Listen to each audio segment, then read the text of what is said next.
Welcome to Got Grass, conversations with the legends and leaders of bluegrass. You've enjoyed live bluegrass at Guitar Town CT concerts in Hamden, Connecticut since 2008. From Tony Rice, Ralph Stanley, and Doyle Lawson to Tim O'Brien, Sierra Hall, and Billy Strings. Now you can go behind the scenes as we chat with your favorite bluegrass stars. I'm your podcast host, Chris Worth.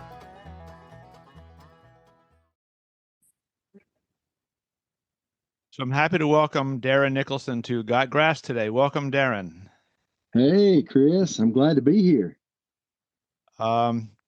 Before I get into music with you, I always wonder what is a perfect day off like for you without music? Oh, man. A perfect day off is here at my home in Western North Carolina, having a beautiful hike in the Western North Carolina mountains.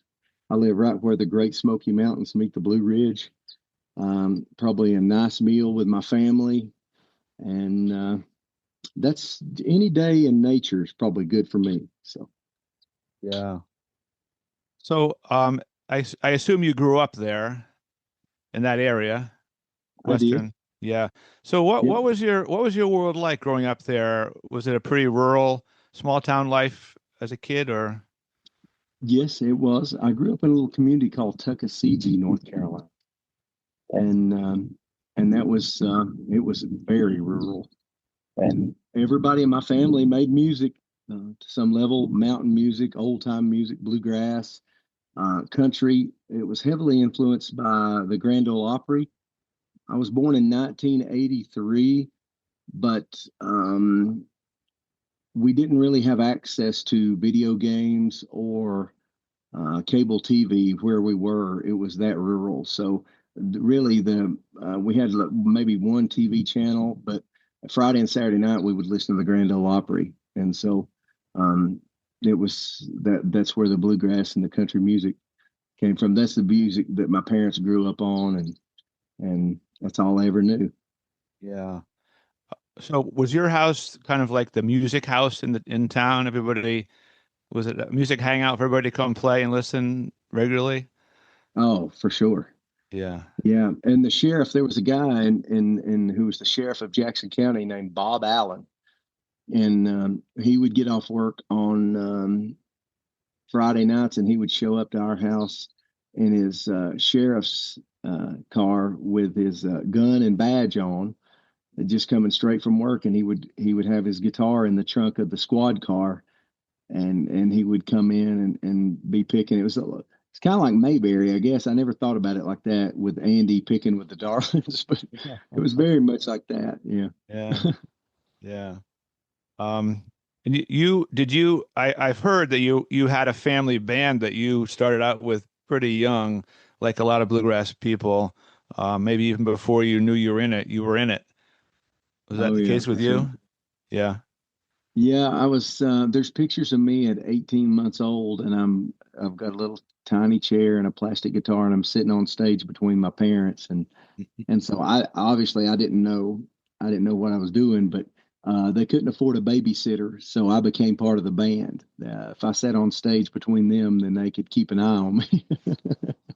So that's how I ended up in the band. Yeah, it's funny because some of the young bands that come through and play at our concert series bring their babies or young kids with them on the road. In fact, one this weekend with Joe Walsh and BB Bowness, people like that are playing, and she's bringing her baby, 10-month-old baby, to the show. My daughter's going to babysit. That's kind of fun. It's either the greatest thing in the world for them or the absolute worst thing in the world for them. Yeah. Yeah, I hear you. Yeah. So you said you grew up with bluegrass all around. So could you kind of define what it is about bluegrass that really draws you in to the music? Well,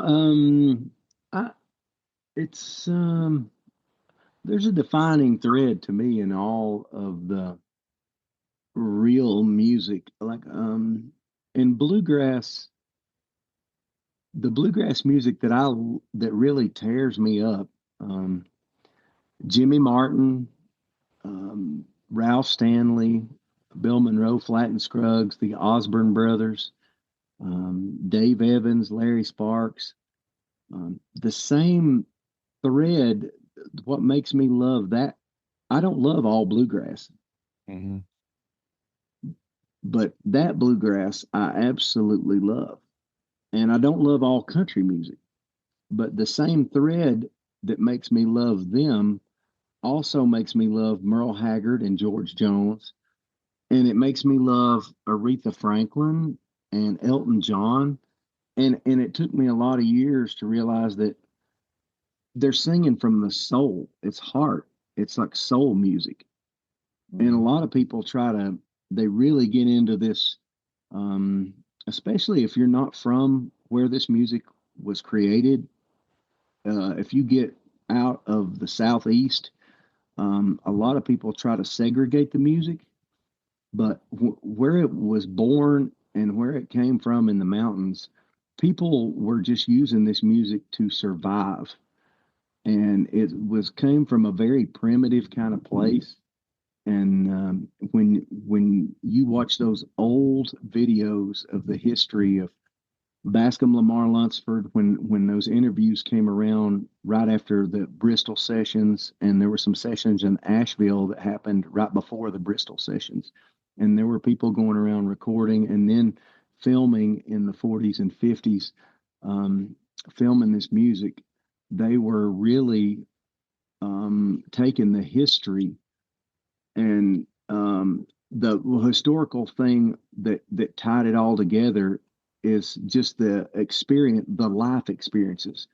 And you would see fiddles and banjos but then there'd be some guy show up on a horse with an electric guitar, and there was an amp in the house, and he'd bring it in. It was really this odd thing. You go back and watch those old videos, and so I think it comes from this place of all the people that I love in bluegrass sing with this. It's almost pain or this intention, this deep intention, and it's not just bluegrass, but that's the kind of bluegrass that really struck me. You know. Yeah. I guess as you say, coming from the heart, it's whether you call it bluegrass or soul music, whatever you want to call it, it's real. It's Whereas real. a lot of music is just, commercial entertainment and Yep. Yep. yeah. That's right. It's funny because to a lot of people, bluegrass is happy music with a sad theme. I mean, that's kind of like maybe a cliche. I've heard that. I have heard that. And I can see why they would. I can see why they'd say that. Yeah. So I'm sure growing up, you had a mandolin hero or mandolin heroes as a kid, or as you get into bluegrass as a teenager. Was there anybody that you really said, "Wow, that's the guy I want to play like"? No, there was not a mandolin around our house. That was the one thing. There were a couple of people who had a mandolin who played, but they weren't very proficient. My dad played fiddle and guitar, and there were a lot of banjos and fiddles and guitars around and upright bass. But for whatever reason, the mandolin, there just wasn't a bunch of them around Hmm. in that little area where I was. And but my dad played old time fiddle, and what got me into the mandolin, um, I'd kind of gotten in. I'd kind of gotten into country music, and I'd bought an electric guitar, and was trying to learn to play that. And I got a gig playing down in the Nantahala Gorge. And what we would do is we'd play bluegrass when these folks got off the train, and I was playing fiddle on this gig. Hmm. And so I didn't want to play the fiddle. I wanted to play the electric guitar, but it paid me to play the fiddle. So that was my summer gig. And so I'm playing the fiddle, and I ride with these guys from right here in Glenville, North Carolina, down to the Nantahala Gorge every Friday, Saturday, and Sunday. And he had a tape of the Osborne brothers. And that was I kept looking at the cover of that, and Bobby was holding the mandolin, and he just looked so unique. He had the big white hat on. It was Once More Volume 2. and Sonny had the suit with the banjo, but Bobby had this flair. He almost looked like Stevie Ray Vaughan with the mandolin. He had this one of those cake frosting shirts, from the looked like he was going to prom, but he had these big rings on and this mandolin. But when Bill put that tape in the tape player, it was a cassette tape. The picking was just clean, and the production of the record was really, really good. And the mandolin stuck out to me, but Bobby's singing was so, just the overall sound of their music, because he was singing like George Jones, but like in a higher register. And I was like, man, maybe this is what I've been missing, because I love country music so much and I love bluegrass, and their music was like a hybrid of that. It was like bluegrass picking, but it sounded like country singing. Mm. And it was country singing because they were CMA Vocal Group of the Year in 1970 and 71. So country music was noticing them too. And so their country vocals were, you could tell they were influenced by Roy Acuff and George Jones. And so I'm like, man, maybe this is the style of bluegrass that I like, because within bluegrass, there's 40 or 50 different ways you can go in bluegrass. When people say, I don't like bluegrass, I'm like, well, what kind of bluegrass, and so that, I got so interested in their music that at the end of that summer, I sold that electric guitar and got a mandolin. And I was ahead of the curve because I'd been playing fiddle, and so the left hand was, and I'd been playing guitar too, so it was a natural progression for me to go to the mandolin. But that was kind of my introduction into mandolin. But do you think mandolins were kind of expensive compared to, you could probably get an old fiddle anywhere because everybody played fiddle. I mean, people brought fiddles over from when they came over here to the U.S. back in the day. So there are a lot of fiddles around, but mandolin was a little more specialized instrument, right? I think that's why a lot of people didn't have them around where I was in that rural area, as they were kind of hard to come by. But you're right, fiddles, you could go to a flea market and see 20 fiddles, but mandolins to this day are way more expensive than anything else because they're so hard to make, and there's so many intricacies within the building of the mandolins. But I just kind of fell in love with it, and I love that I could sing and play rhythm at the same time, because when I was singing and playing the fiddle, I was just kind of holding it. I wasn't really adding to the band, and there's nothing wrong with that. Obviously, Alison Krauss she's done okay, playing the fiddle and singing. She's incredible, but it gave me some. I was like, man, I like playing rhythm and singing. So, but the first guys that I listened to on the mandolin were still the guys that I would put on the Mount Rushmore of bluegrass mandolin, and that's Bill Monroe, Bobby Osborne, Jesse McReynolds, and Jethro Burns. Because my parents had my dad had all these old records, and that was the kind of music that they listened to. And I think basically every style of mandolin that's busted out in bluegrass came from those four. There's Monroe, and then Bobby was more the fiddle note influence, which influenced Doyle Lawson and Herschel Sizemore and eventually Adam Steffi. That comes out of the Bobby Osborne tree. And then Jesse McReynolds was his own thing, kind of like Bill. And then Jethro Burns was super jazzy. And so, David Grisman, Sam Bush, Ricky Skaggs, all of those came out of, an amalgamation of those guys. Mm-hmm. Yeah. You've played with a few bands for a long time, mostly with Balsam Range for a long, long time, I know. So can you kind of summarize what are the main things that make one bluegrass band kind of stand out over others? Is it rhythm? Is it groove? Is it hard to put it to words? It could be any one of those things, the Lonesome River Band was kind of a groove and a stylistic thing. The Osborne Brothers was that harmony singing, Um,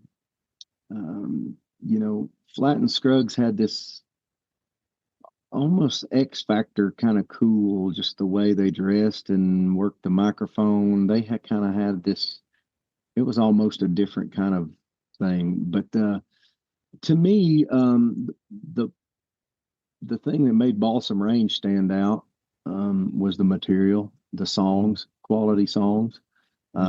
Nobody in that band was an exceptional musician except for Mark Pruitt. Mark's incredible musician, and so we were all, we all leaned on that material, and Hot Rise was another one of those bands that had great material, and of course they had Tim O'Brien too, and that so it can be, it don't have to be one thing.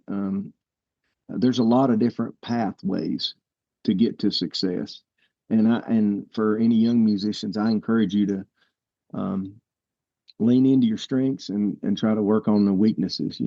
I started out as struggling, and I'm still a struggling mandolin player, but I was hired because of my baritone singing with Alecia Nugent, and I hadn't been playing the mandolin very long, and so I had a really good mentor who said, just don't read your own press. Just because you're playing some really nice dates and some good dates, and that don't mean you've arrived, that you're as good as your peers out here. He said, always stay right sized and remember that, your singing got you here, and your mandolin playing has a lot of the work.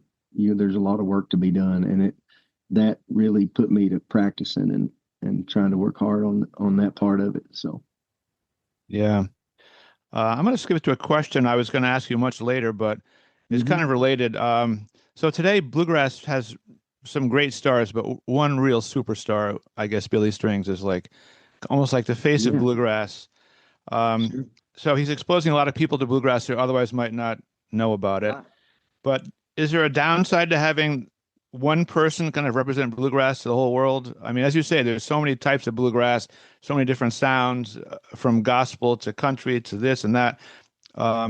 People right now associate Bluegrass, a lot of people, with Billy Strings. I don't know. Do you have a feeling about that, or are you just happy he's making it so popular? Honestly, I'm just happy he's making it so popular, and I'm glad it's somebody that's good, really, really good. Sometimes if you look in comedy or country music, this business is not a meritocracy. The best musicians and singers are not always your headliners. The ones who are famous are not always the best, and so it's not about, there's not a fairness. It's not like the Olympics, or because it is subject to opinion so much. It's not like two guys racing against each other. It's art, and so it's subjective. And so I've seen it where you're like, I've seen it in country music or comedy or other things where it's like, how is this person selling out arenas? They are terrible, but with Billy, I'm just like, man, I'm just thankful that, like, that's a great show and he smokes it. He's great singer, great player. And I've been around him a handful of times. I got to spend quite a bit of time with him, with John Stickley and Lindsey Pruitt out in Texas, but it was right before he really just exploded, and just couldn't have been nicer, And so I haven't got to spend any real time with him since he's blown up, but that makes me happy to see that.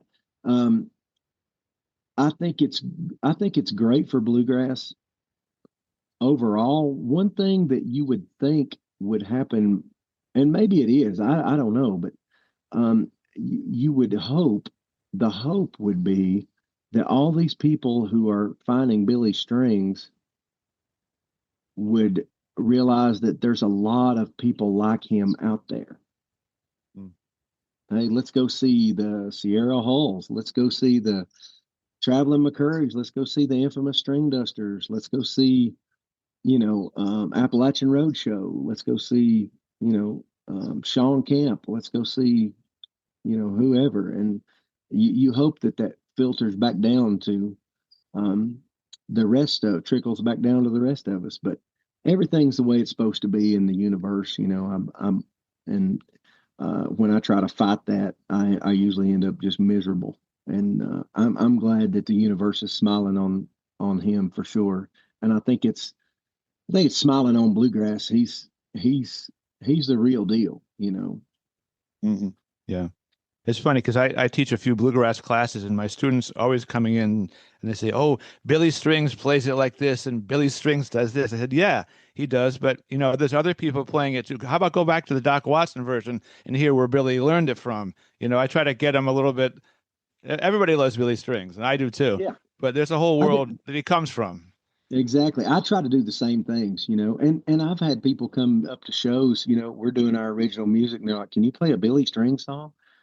And I'll be honest, I don't really do any of his original material because I write a lot of my own. But I'm like, well, yeah, I'll do a Billy String song, and I usually play some Doc Watson song. They're like, "Oh man, we love that." That's how I'm like, yeah, here you go. Here's Yeah. Doing My Time or the 9 Pound Hammer or the train that carried my girl from town. Yeah. Yeah. I've heard you on podcasts, and I love your idea or your statement that music is more for you about community than commercial success. I think these days, especially with everybody kind of isolated on their social devices and blah, blah, blah, community has become really important. I put on concerts up here, and it's, sometimes hard to get people out of their little worlds of Netflix and Right. iPhones, because that's so easy. Yeah. But I like your approach. I think it seems like you're really focusing in your music on that now, like trying to recreate community, music for what it really is. It's a community thing. It's not just buying a record and listening to it. It's about getting together. Yeah. Well, you can sell that. You can sell getting together, Right. and people participating. That's what I've figured out. If I'm trying to get butts in seats and I just want them to come see a show, which is kind of what a lot of bluegrass bands are trying to do. Some of them are doing it okay, and a lot of them are struggling. I was struggling with that for a long time. Mm-hmm. How do I get them to come see me? Well, we're at a place where people's attention spans are just getting smaller and smaller and shorter, and people don't want to see a show if they're not involved in it or participating, or they're just not going to sit there. I'm not going to go to a show. I go to very few shows, but I go to ones where I really love the artist, and so I'm just not. I've got a young lady that I work with. She buys concert tickets like it's coffee, and I mean she's going all the time. But there's a majority of us who are a little older who don't. And but what will get me out is if I know I'm going to experience something and get to have an experience. And that was the Grateful Dead were really good about that. They didn't really sell music. They were selling an experience when people bought a ticket to see them. So Right. I got to thinking about that, and this is not a new idea. It's not.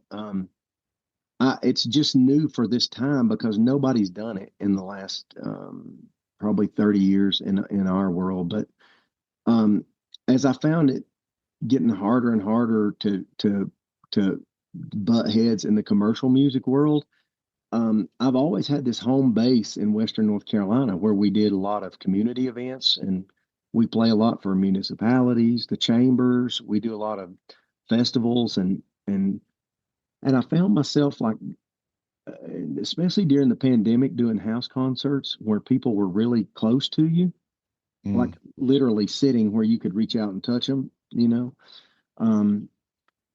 that they craved connection, and they would come up to me and say, "I've seen you play 50 times with Balsam Range, but it's not like experiencing it up close."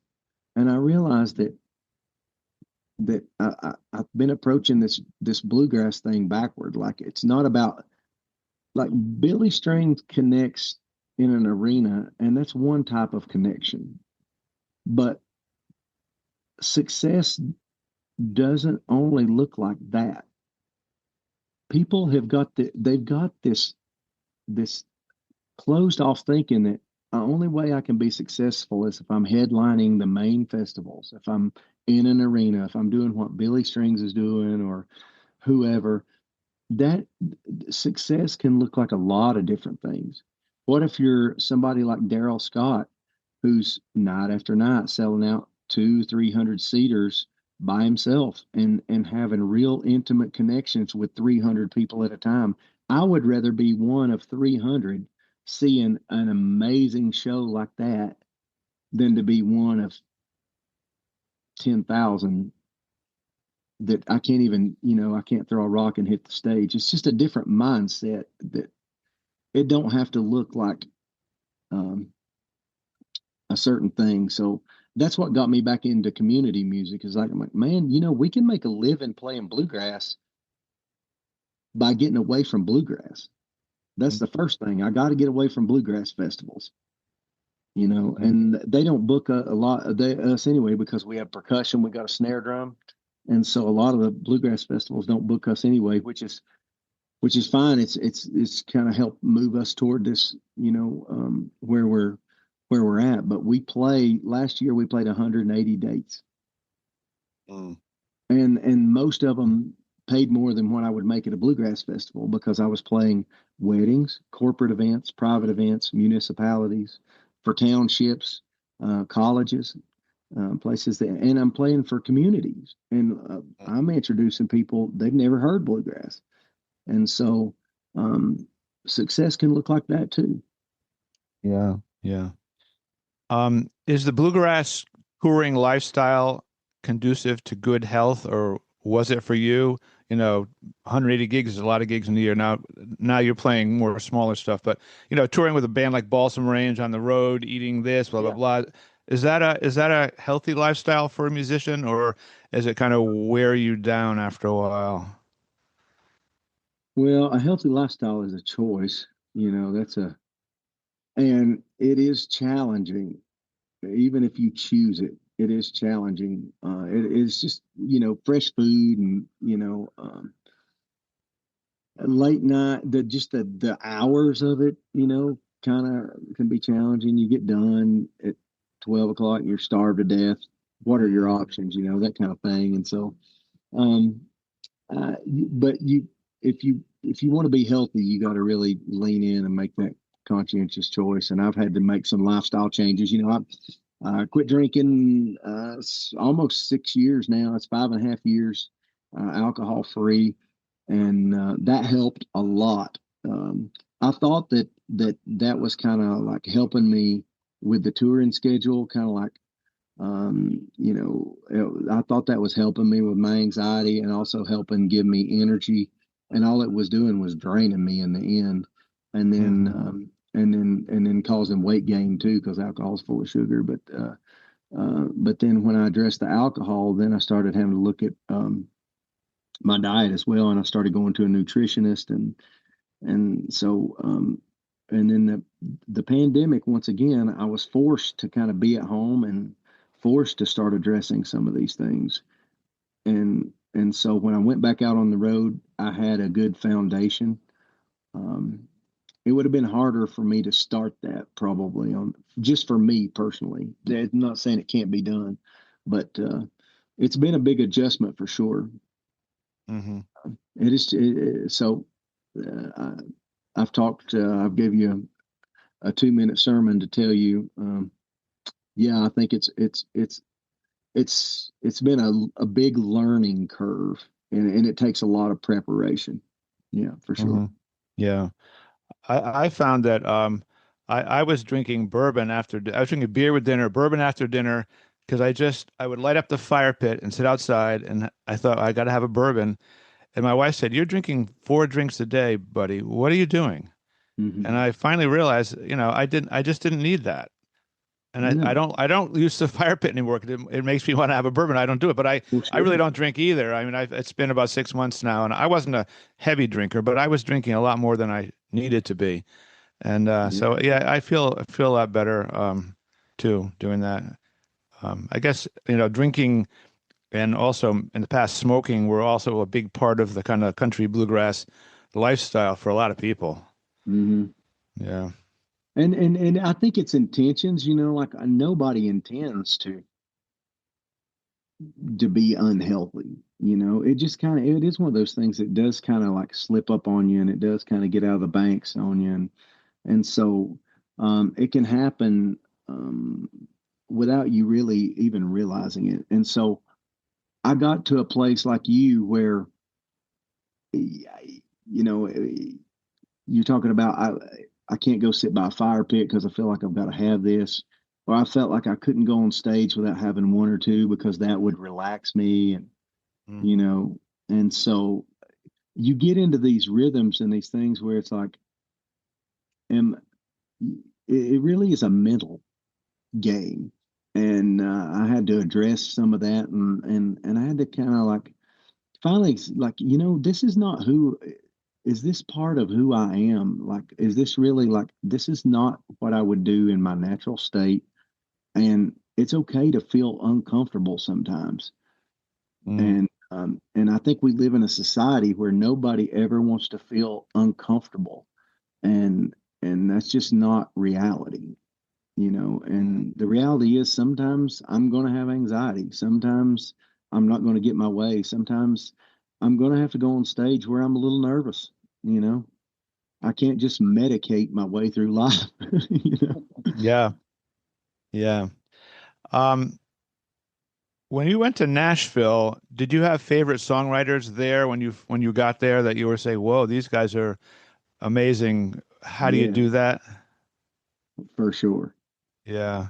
Harley Allen, Carl Jackson, Larry Cordell, Sean Camp, John Randall, um, Vince Gill, always loved his songwriting.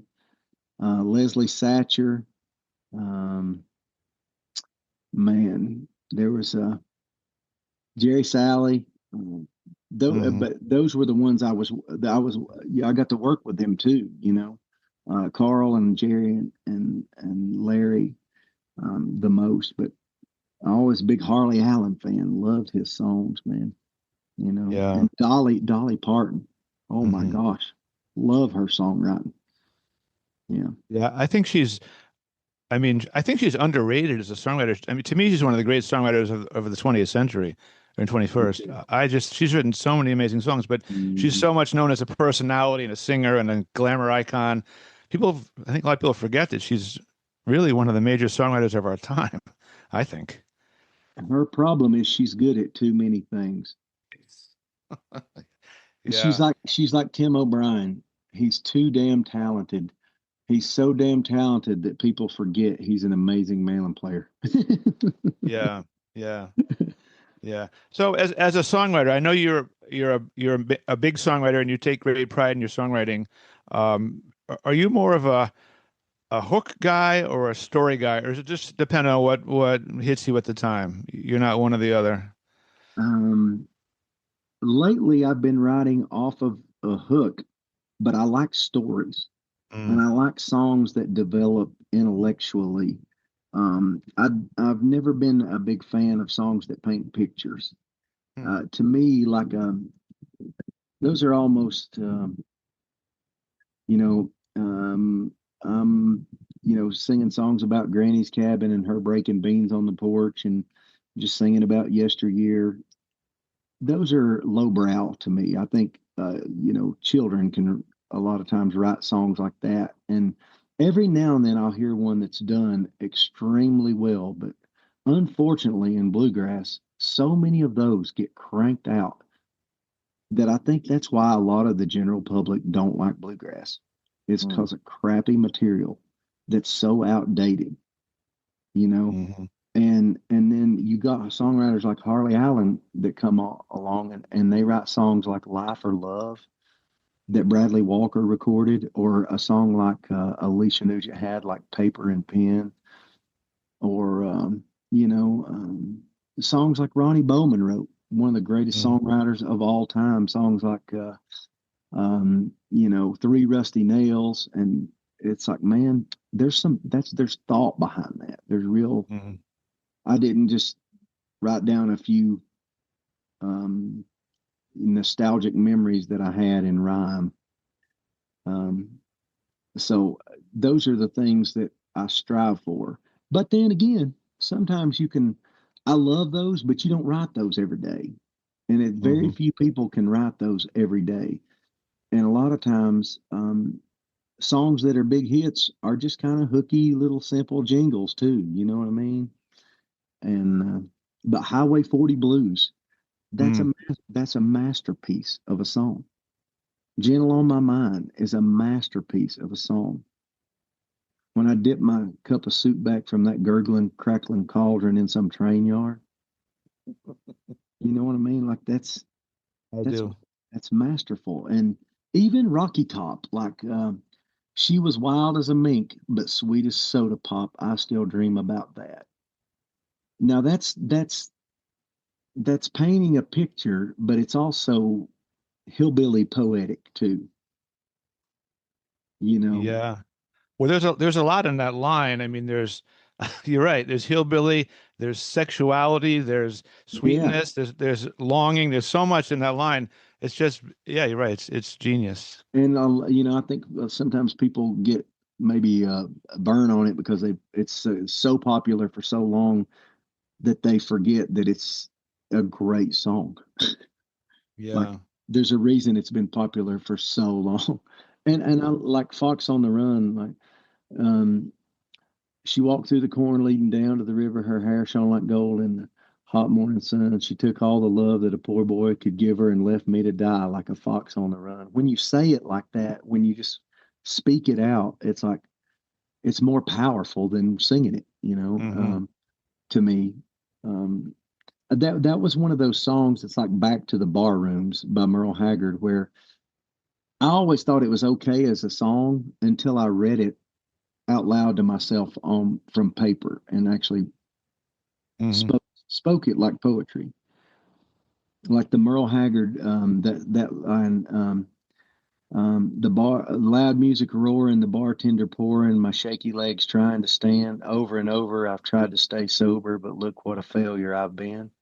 I Mm. mean, that's like it's really powerful stuff. So that's what made me fall in love with songs is and simplicity too. Marty Stewart always said he said always trust a simple song. Hmm. Yeah. You know that I never thought about it this way, but and I'm going to try this in my classes. When you speak the lyrics of a song, I always tell people sing the song like you mean it, or play the solo like you're playing the lyric. Like think about what you're playing. You're not just playing licks. You're playing a melody and a thought and an emotion. But having people speak the lyrics is a pretty powerful way to get them to understand the song. I never thought about that. Yeah. That's pretty cool. Yeah, I like that. Yeah. It stimulates a different part of the brain. It's the same way with like really the really super like the world class, the really highbrow um, instrumentalist. You know what I mean? Like there's never been an amazing instrumentalist that sold more records than like us, just a singer songwriter, than a Hmm. Bob Dylan or a Merle Haggard. Hmm. And musically, you get a Bela Fleck or a Chris Thile or a Mark O'Connor. From a musical standpoint, technically, it's almost like it stimulates a different part of the brain when there's really what I want to hear is just three chords and the truth like that. That kind of picking, it stimulates my brain, but those kind of songs stimulate my heart. That Hmm. kind of picking, even as a musician, does not speak to my heart in a way that like a simple lyric does, and just a simple little, Doc Watson playing the Wildwood Flower. I mean, I love hearing those guys. They can play Brandenburg Concerto Number 2, and it doesn't speak to my heart the way. But maybe I'm just a simple person. Mm. Yeah. Well, I agree with you. I mean, I grew up, I was turned on to bluegrass through Tony Rice, and I still feel that his music for me is maybe the most emotional singing that you're going to hear in bluegrass. It feels like it's from the heart. It's just, I don't know, maybe it's his personality, everything about him, but it just hits me. Ricky Skaggs is a great singer, but it doesn't hit me like Tony Rice does. I don't know. It's Yeah. just, Oh, yeah, I love Tony singing. yeah. And I would consider Tony, I mean, since I love to nerd out on this stuff, I mean, I could talk for 9 hours about music because I love it so much. But Tony, to me, was like George Jones. George only wrote one or two songs that were his, Mhm. but he sang every one of them like he wrote it and lived there when it was happening. And so Mhm. Tony didn't write a lot of those songs. Like my favorite material of his is the Gordon Lightfoot stuff. Mhm. And Same, and same. so, but he was a master, like Jones was a master interpreter. Mhm. Like he just he once he done it, it was his. That was his song. And he was just where you got a guy like Merle Haggard or Vince Gill or Tim O'Brien, who's such a real like an artist from. He plays them, he writes them, he sings them, and they're just from the ground. He grows it up from the ground, and it's him. Tony was like a master interpreter, and I love his stuff. And the Joni Mitchell "Urge for Going," that's one of the that's one of my favorite all time things. Yeah, she's my favorite female singer. I like her album Blue. That's my favorite album of hers. But Oh yeah. yeah, she had that whatever it was, you just felt like she was talking right to you. It's soul music, man. It's the same thing. When people try to segregate all this music out, this is bluegrass, this is country, it's the music that speaks to the heart. There's a lot of bluegrass that does not speak to me. Hmm. It bores me to death. And so to say, hey, bluegrass is good and this is rap is bad, that's not been my experience. Some bluegrass is great. Some raps are pretty good. I mean, and some of it I don't like. Some country I don't like. And it just depends on the painter who's painting. It depends on who's got the brushes in their hand. Hmm. Yeah. It wouldn't be right to not talk about your mandolin because I know you have um, a Lloyd Loar mandolin, which I've heard Yeah, you raving about, and I with good reason. I've heard the story of how you got it, and it just sounded like you really lucked out in a way that to have that one come into your life and be able to have it. sure did. Yeah. Yeah.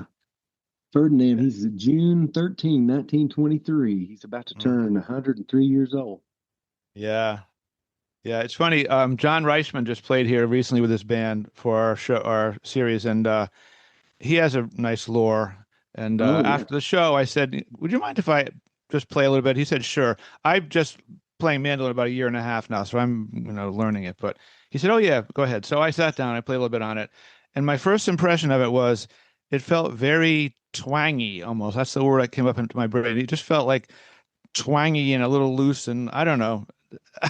That was Oh, yeah. that's how I heard it. It's twangy. It's a different sound, and it's something that I've kind of got. Um, my ear has grown to.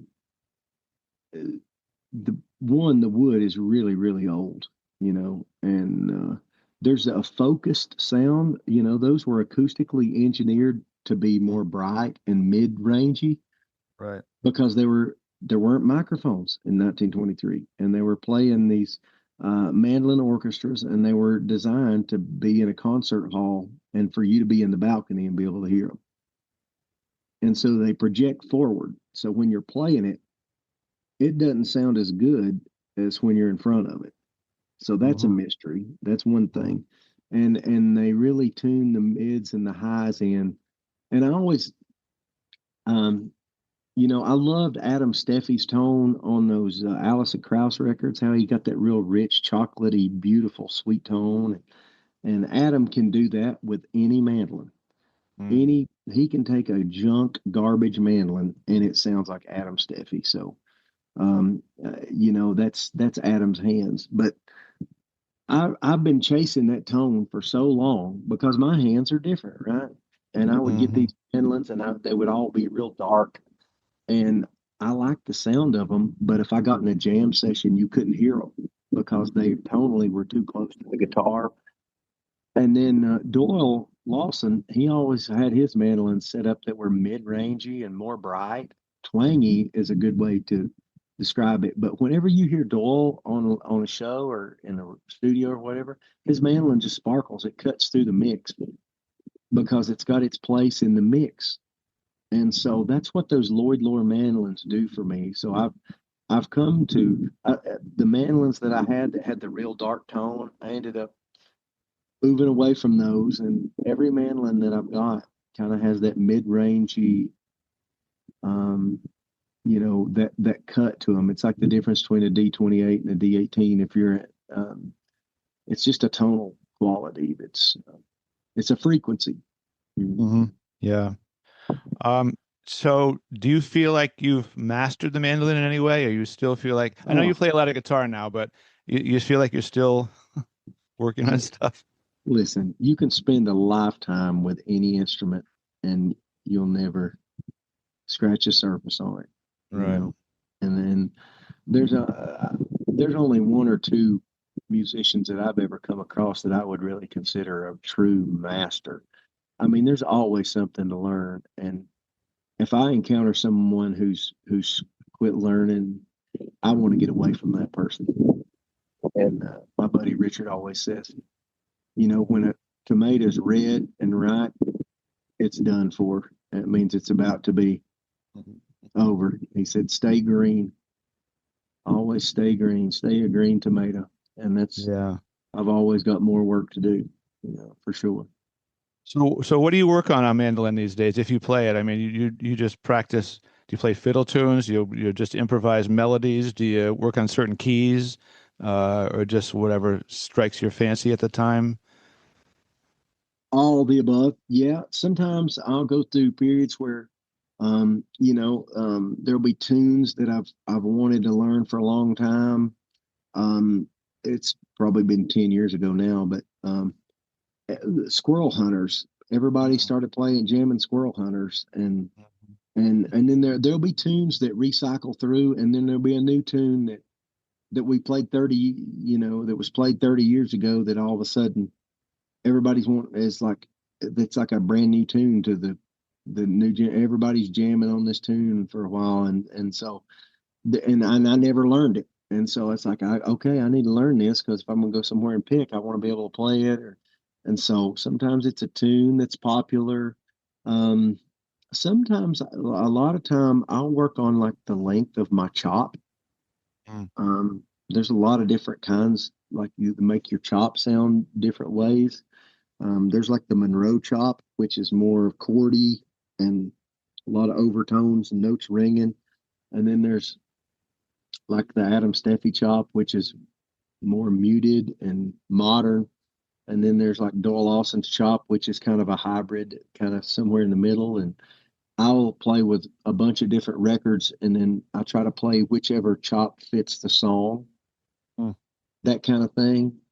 And Yeah. then basically just trying to work on developing my style, which is, you know, that's been a lifelong thing, is just trying to figure out how to sound like me and not sound like every other mandolin player.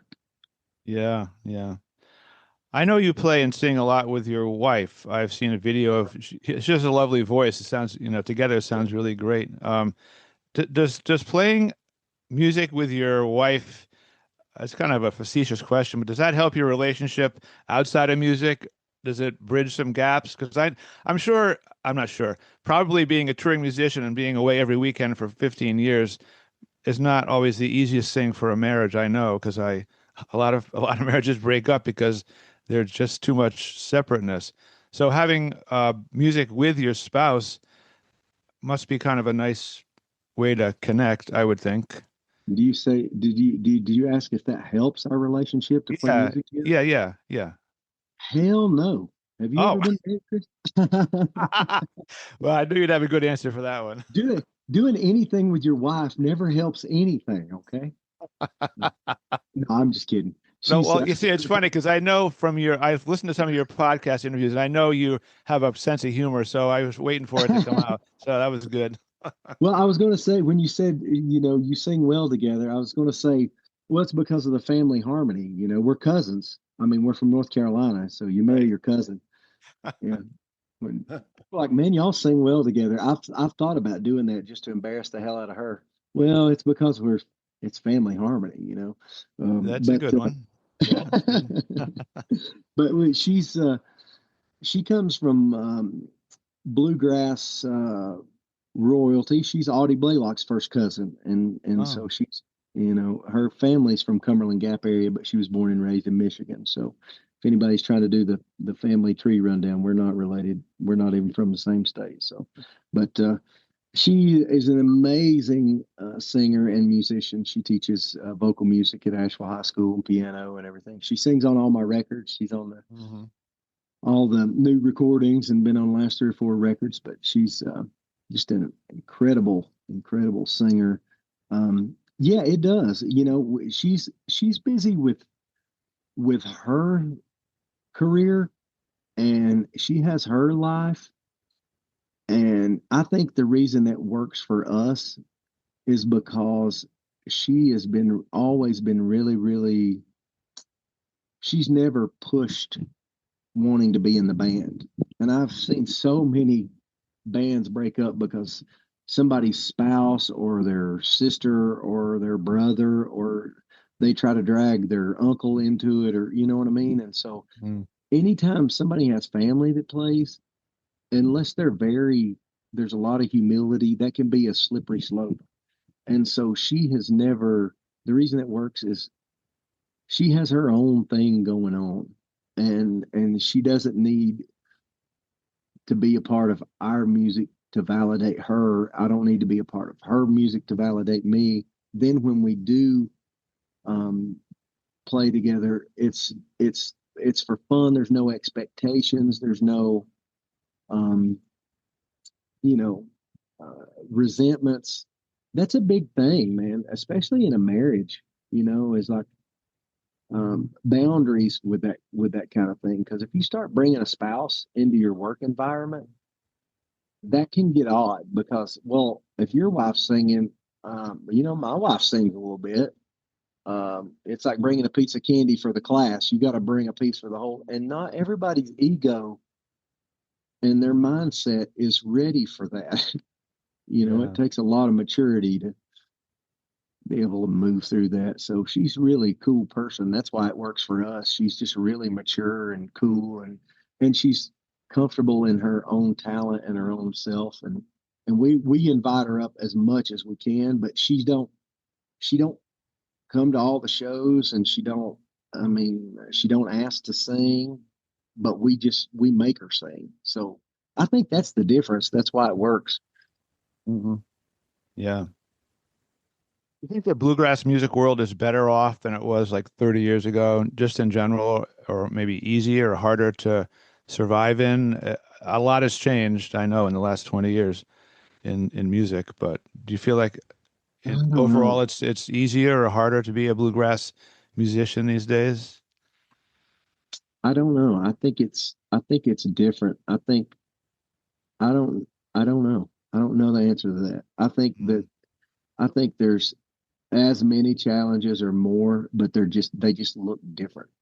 mm, yeah. Like especially for local musicians, one of the big ones are just starting out, bars are, Mark Pruitt told me this the other day. He goes, I'm getting a call from this place in town. They're like, hey, we want you to come play at our restaurant or our bar. We give you guys $100 a piece. And he's like, I was making $100 a day in 1974. hmm And he said, so if you go to Google and get on the inflation calculator, that's $664 a person. hmm So musicians are not being paid what they should be, period. The people don't value music. I think it's being given away when some of these streaming services.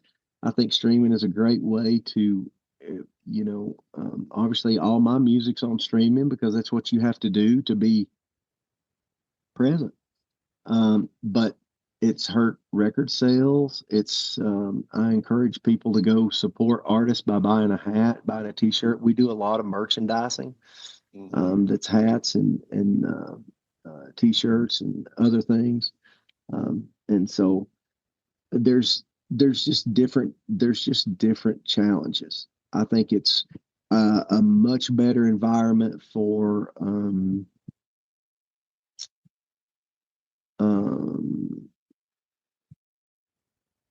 people to be able to start their own business, because everybody's a mom and pop. You've got your own business in a box, basically, with your cell phone, And so everybody's kind of going back to mom and pop. You can record at home. You can make your own records. A lot of things are much easier like that.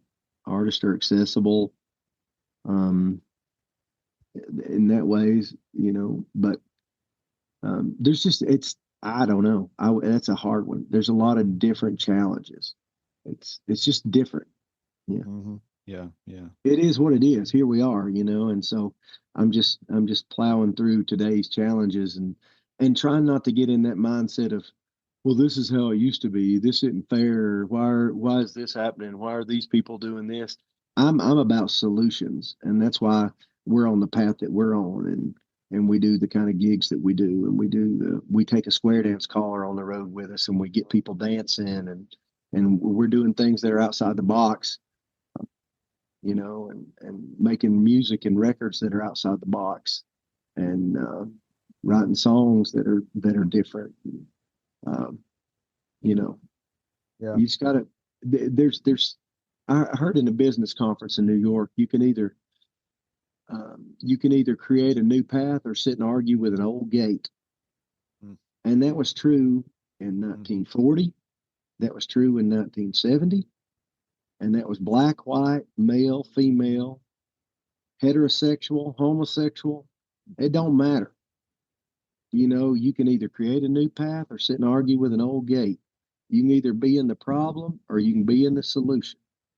And so it's figure it out or fail. And when I stop blaming and start getting into solutions, that's when I feel better, because I can get into that victim thing of, well, man, I used to do these shows, and because things change, new bands come along, they stop booking old bands. Music business is not this. It's kind of like being a supermodel. When you're over the hill at 21, they're done with you, and so you got to figure out a different way if you want to make a living. You either, if you're ugly, you go into studio work, or something like that. Face for radio. You got to figure out a new path, man. Yeah. I like to kind of end up these interviews with a question that I always ask, and that is, who in the history of music would you have liked to sat down and played with, just on a couch in the living room with nobody else around, just hang out for a couple hours? Anybody in particular that would have been your hero that way, or made your dream come true?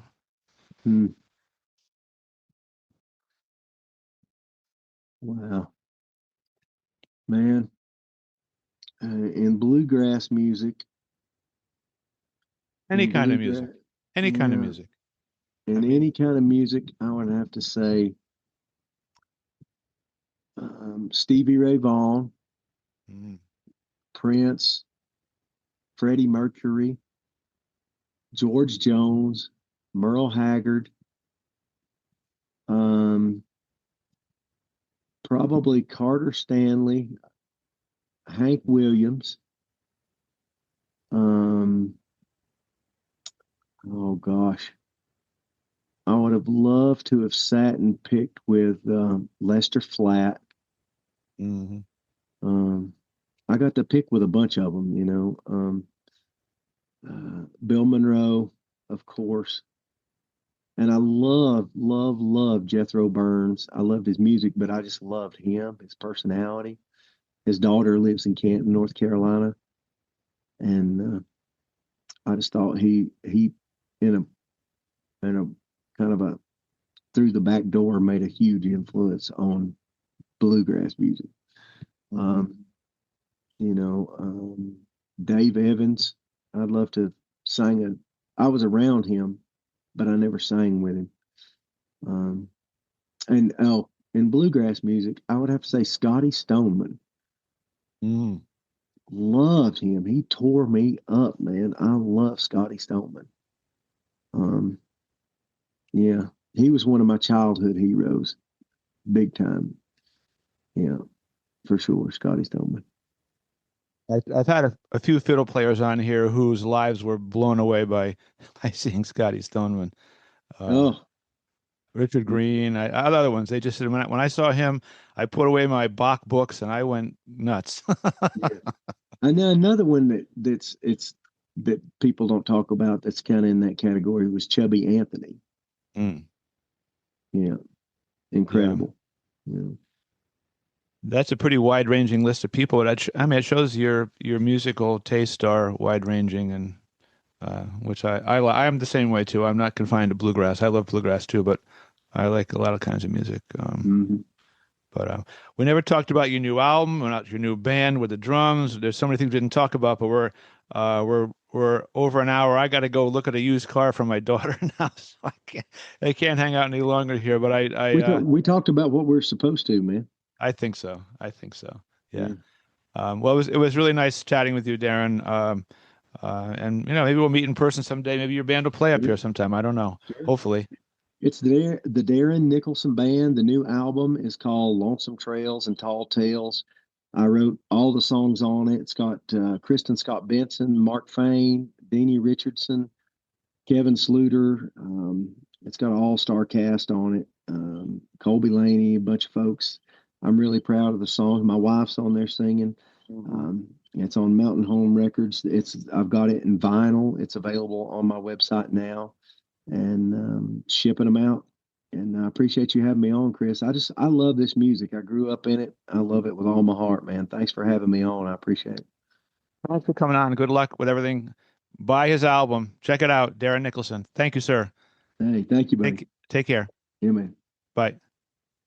I hope you enjoyed our podcast, and thanks for listening. Visit our website, guitartownct.com, for concert and podcast schedules, or just to send us a message. We'd love to hear from you.